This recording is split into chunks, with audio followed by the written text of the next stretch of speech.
کامیابی کے مقابلے مسلمانوں کی ذمہ داری کیا ہے؟ رسول کو استغفار کا حکم کیوں دیا گیا؟ گناہ کی کتنی قسمیں ہیں؟ ان سارے سوالوں کے جواب جانیے اس ایپیسوڈ میں۔ اعوذ باللہ من الشیطان الرجیم، بسم اللہ الرحمن الرحیم، الحمد للہ رب العالمین، وصلی اللہ علی محمد وآلہ الطاہرین۔ ناظرین کرام، السلام علیکم ورحمۃ اللہ۔ سورہ نصر کے بارے میں ہماری گفتگو جاری ہے۔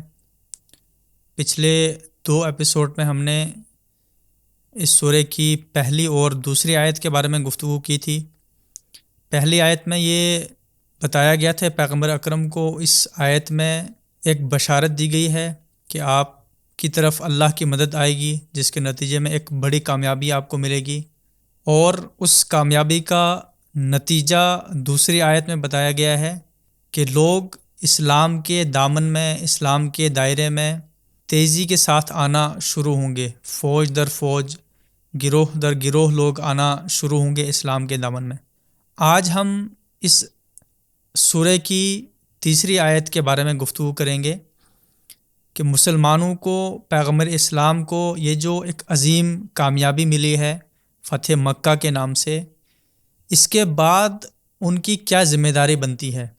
قرآن مجید اس سورہ کی آخری آیت میں یہ اس ذمہ داری کو بیان کر رہا ہے کہ جب اللہ کی مدد آ گئی، آپ کو کامیابی نصیب ہو گئی،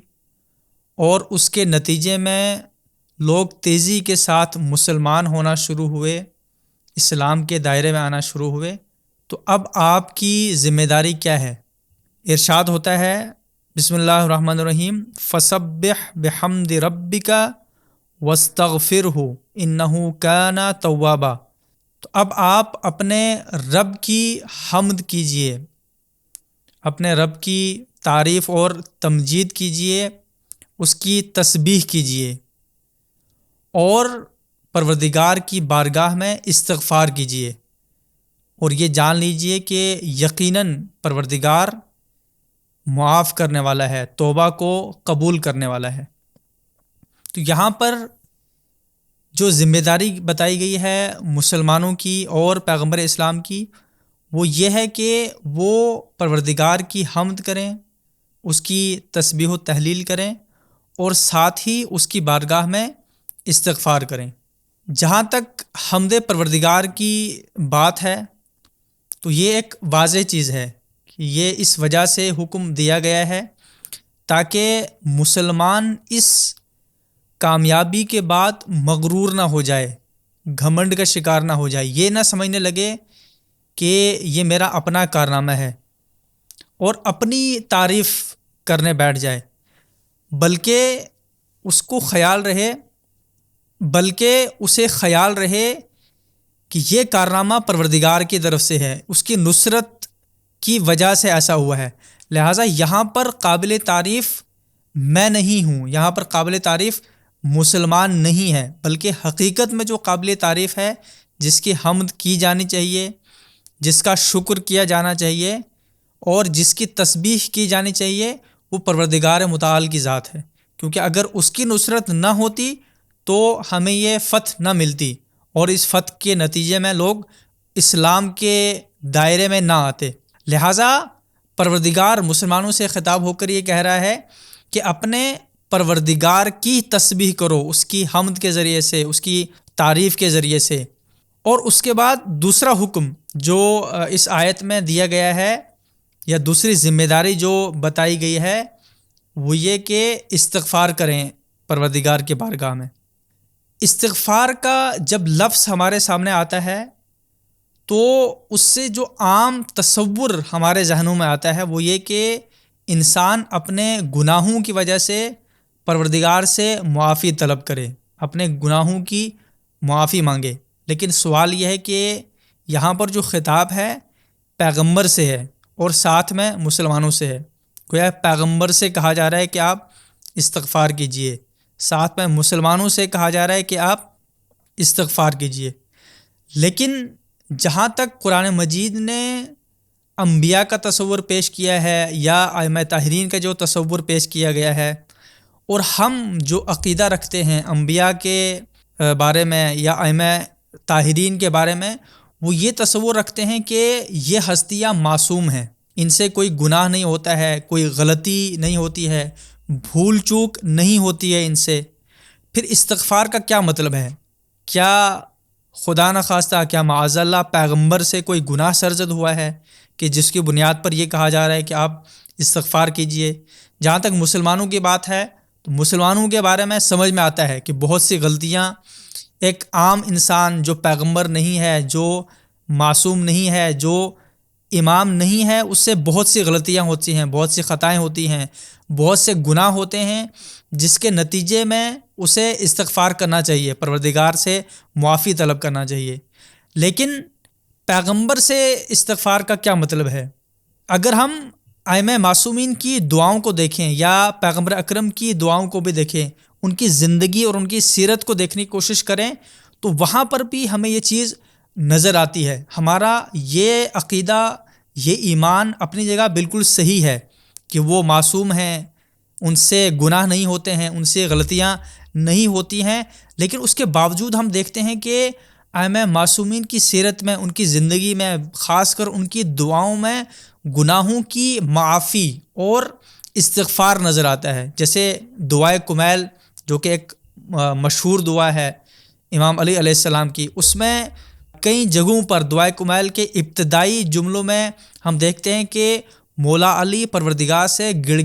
گڑا کر، رو رو کر استغفار کرتے ہیں۔ جیسے کچھ جملے جو یہاں پر دعائے کمیل میں ہیں، ہم آپ کے سامنے دہراتے ہیں۔ اللہم اغفر لی الذنوب التی تحت کل اسم، پروردگارا میرے ان گناہوں کو معاف کر دے جو عصمتوں کے پردے چاک کرتی ہیں۔ اللہم اغفر لی الذنوب التی تنزل النقم، پروردگارا وہ گناہ معاف کر دے جو عذاب کے نازل ہونے کا سبب بنتے ہیں۔ اللہم اغفر لی الذنوب التی تغیر النعم، پروردگارا ان گناہوں کو معاف کر دے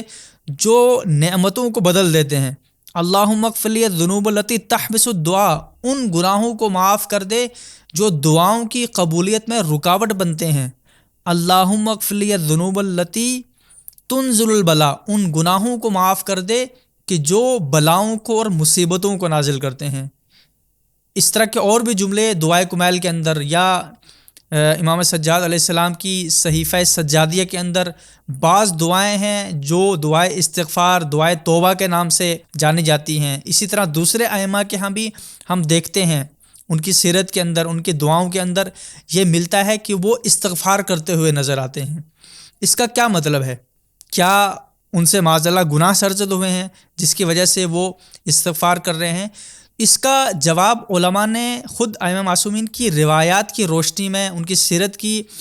روشنی میں جو دیا ہے وہ یہ دیا ہے کہ گناہ دو طرح کا ہوتا ہے۔ بعض وہ گناہ ہیں کہ جنہیں نافرمانی کہا جاتا ہے، خدا کی نافرمانی، خدا کے مقابلے میں بغاوت، اور یہ وہ گناہ ہیں کہ جو حرام ہیں، جن کے مقابلے میں پروردگار نے سزا رکھی ہے، جن کے لیے پروردگار نے عذاب رکھا ہے۔ ان چیزوں کا تصور، ان گناہوں کا تصور کہ جو پروردگار کی نافرمانی شمار کیے جاتے ہیں یا پروردگار کے خلاف ایک طرح کی بغاوت ہیں، وہ انبیاء کرام اور ائمہ معصومین کے لیے نہیں کیا جا سکتا، لیکن عام انسانوں کی زندگی میں اس طرح کے گناہ ہوتے ہیں۔ ایک انسان خدا کی نافرمانی کرتا ہے، پروردگار کے خلاف بغاوت کرتا ہے۔ ہم خود بہت سی جگہوں پر، بہت سے مواقع پر بعض اوقات بھولے سے، ناسمجھی میں، نادانی میں، یا کبھی جان بوجھ کر بھی گناہ کرتے ہیں، نافرمانی کرتے ہیں پروردگار کی۔ پتہ ہوتا ہے کہ یہ خدا کا حکم ہے لیکن ہم انجام نہیں دیتے۔ معلوم ہوتا ہے کہ پروردگار نے اس کام سے منع کیا ہے، روکا ہے، اسے گناہ قرار دیا ہے، لیکن ہم اس کے بعد بھی انجام دیتے ہیں۔ اس طرح کے گناہ نافرمانی ہوتے ہیں۔ ائمہ معصومین کے لیے یہ تصور نہیں کیا جا سکتا۔ لیکن وہ افراد جو اولیاء الہی ہوتے ہیں، جو پروردگار کی ذات سے بہت قریب ہوتے ہیں، جیسے انبیاء کرام ہیں، ائمہ معصومین ہیں، یا وہ افراد کے جنہیں بندگان صالح کہا جاتا ہے، وہ پروردگار سے تھوڑی سی دوری کو بھی اپنے لیے گناہ سمجھتے ہیں، یا اس طرح سے کہا جائے کہ تھوڑی دیر کے لیے جب وہ بندوں کی طرف متوجہ ہوتے ہیں، جب وہ دنیا کے کاموں میں متوجہ ہوتے ہیں، انسانوں کے مسائل کو حل کرنے کے لیے کسی کام میں مشغول ہوتے ہیں، تو وہ ظاہری طور پر پروردگار سے ان کی توجہ ہٹ جاتی ہے، اگرچہ یہ سارے کام بھی جو وہ انسانیت کے لیے کر رہے ہیں، انسانیوں کے لیے کر رہے ہیں، انسانوں کی طرف متوجہ ہو رہے ہیں، یا دنیا میں جو وہ کام کر رہے ہیں، وہ سارے کے سارے کام وہ خدا کے حکم سے کرتے ہیں اور خدا سے غافل نہیں ہوتے ہیں اس وقت بھی، لیکن ظاہری طور پر بہرحال ان کی توجہ اس وقت خدا کی طرف نہیں ہوتی ہے، لہٰذا وہ ان چیزوں کے لیے بھی پروردگار کی بارگاہ میں استغفار کرتے ہیں۔ تو یہاں سے سمجھ میں آتا ہے کہ استغفار صرف گناہوں کو معاف کرنے کے لیے یا گناہوں کی توبہ کے لیے نہیں ہے، بلکہ استغفار پروردگار کی طرف خاص توجہ کے لیے، پروردگار کی خاص عنایت حاصل کرنے کے لیے، یا وہ منزلیں کہ جو انسان کو تیزی کے ساتھ پروردگار کی طرف لے کر جاتے ہیں، ان منزلوں تک پہنچنے کے لیے بھی استغفار کیا جاتا ہے، جیسے کہ اولیاء الہی کی زندگی میں ہمیں ملتا ہے، عام معصومین کی زندگی میں ہمیں ملتا ہے۔ لہٰذا پروردگار یہاں پر جو حکم دے رہا ہے استغفار کا اور فرما رہا ہے وَاسْتَغْفِرْهُ إِنَّهُ كَانَ تَوَّابًا، پیغمبر اکرم کے لیے یہ تصور نہیں کیا جا سکتا کہ خدا ان سے یہ کہہ رہا ہے کہ تم نے جو گناہ کیے ہیں اس کے لیے استغفار کرو، بلکہ پروردگار پیغمبر کو یہ حکم دے رہا ہے کہ اب تمہیں مجھ سے اور بھی قریب ہونا ہے، لہٰذا مجھ سے مزید قریب ہونے کے لیے تم استغفار کرو۔ یہاں پر بعض روایات میں کہا گیا ہے کہ خود اس جملے کے اندر وَاسْتَغْفِرْهُ إِنَّهُ كَانَ تَوَّابًا، پیغمبر کو جو تسبیح و تحلیل اور استغفار کا حکم دیا گیا ہے، ایک طرح کی خبر دی جا رہی ہے پیغمبر کو کہ اب آپ کا آخری وقت قریب ہو چکا ہے، لہٰذا اب آپ زیادہ دھیان دیجیے اپنے رب کی طرف۔ یہ استغفار کا مطلب پیغمبر کے لیے یہ ہے، لیکن مسلمانوں کو جو حکم دیا جا رہا ہے استغفار کا، وہ کس وجہ سے ہے؟ ان سے کون سا گناہ سرزد ہوا ہے؟ ان سے کون سی ایسی غلطی ہوئی ہے؟ اس کے لیے بہت سی روایتیں یہ بیان کرتی ہیں کہ مسلمان جو پیغمبر کے اصحاب بھی تھے یا جو عام مسلمان تھے، ان میں سے بہت سے ایسے تھے جو مایوس ہو گئے تھے یا جو شک کرنے لگے تھے کہ اب کیا ہوگا، کیا ہمیں مکے جانے دیا جائے گا، کیا مکے سے کفر کا اور شرک کا خاتمہ ہوگا، کیا لوگ اسلام کے دامن میں آئیں گے یا نہیں آئیں گے۔ وہ مایوسی کا شکار تھے اس کے تئیں، یا شک میں پڑ گئے تھے۔ اس مایوسی اور شک کی وجہ سے، جو کہ ایک گناہ تھا، خدا کی رحمت سے مایوس ہونا، خدا کے لطف و کرم سے مایوس ہونا، خدا کی طرف سے نصرت سے مایوس ہونا، یہ ایک طرح کا گناہ تھا۔ لہٰذا پروردگار ان سے یہاں پر فرما رہا ہے کہ اگرچہ تمہیں خدا کی نصرت مل گئی ہے، کامیاب ہو گئے ہو، لیکن اس گناہ کے لیے، اس مایوسی کے لیے اور اس شک کے لیے تم پروردگار کی بارگاہ میں استغفار کرو۔ اور آخری نقطہ جو یہاں پر قابل توجہ ہے وہ یہ جو پروردگار فرما رہا ہے انہو کانا توابا، کہ توبہ کے لیے انسان کو ہمیشہ یہ دھیان میں رکھنا چاہیے کہ انسان جب توبہ کرے تو شک کے ساتھ نہ کرے، اس تصور کے ساتھ نہ کرے میں تو توبہ کر رہا ہوں، میں استغفار کر رہا ہوں، پتہ نہیں پروردگار اسے قبول فرمائے گا یا نہیں فرمائے گا، نہیں معلوم پروردگار معاف کرے گا یا نہیں کرے گا۔ پروردگار فرماتا ہے کہ اگر تم سچے دل کے ساتھ میری بارگاہ میں آتے ہو، توبہ کرتے ہو، انہو کانا توابا، تو جان لو کہ یقیناً تمہارا پروردگار تمہارے گناہوں کو معاف کرنے والا ہے اور تمہاری توبہ کو قبول کرنے والا ہے۔ لہٰذا اس تصور کے ساتھ پروردگار کی بارگاہ میں آؤ کہ وہ تمہارے گناہوں کو معاف کرے گا اور تمہارے توبہ کو قبول کرے گا۔ تو اس آیت میں ہم نے یہ جانا ہے کہ جب بھی انسان کو کوئی کامیابی نصیب ہوتی ہے، جب بھی انسان کو پروردگار کی طرف سے نصرت عطا ہوتی ہے، کوئی اچیومنٹ انسان حاصل کرتا ہے، تو اسے پروردگار کی حمد کرنا چاہیے، پروردگار کا شکر کرنا چاہیے، پروردگار کی تسبیح اور تحلیل کرنا چاہیے، اس میں اپنا کمال نہیں سمجھنا چاہیے، اپنی تعریف نہیں کرنا چاہیے، خود انسان کو غرور اور گھمنڈ کا شکار نہیں ہونا چاہیے، اور ساتھ ہی انسان کو توبہ اور استغفار کرنا چاہیے. کیوں ممکن ہے کہ یہ جو کامیابی ملی ہے انسان کو، اس کے دل میں شک رہا ہو، اس کے دل میں نا امیدی رہی ہو، لیکن اس کے بعد بھی پروردگار نے لطف و کرم کیا ہے کہ اسے یہ کامیابی نصیب کی ہے. اس لیے انسان کو اس کے لیے توبہ اور استغفار کرنا چاہیے. تو یہ تھی سورہ نصر کے بارے میں ہماری گفتگو. پروردگار سے دعا کرتے ہیں کہ وہ ہمیں زندگی میں ہمیشہ کامیابی عطا فرمائے، اپنی طرف سے نصرت عطا فرمائے، اسلام اور دین کے تئیں جو ہماری ذمہ داریاں ہیں ان کو انجام دینے کی توفیق عطا فرمائے، اور ہمیشہ اپنی حمد، اپنی تسبیح و تحلیل اور اپنی بارگاہ میں استغفار کی توفیق عطا فرمائے. وصلی اللہ علی محمد وآلہ الطاہرین. ہم آپ سے گزارش کرتے ہیں کہ اس چینل کو آپ ضرور سبسکرائب کریں اور اپنے فرینڈز کے ساتھ ان ویڈیوز کو ضرور شیئر کریں.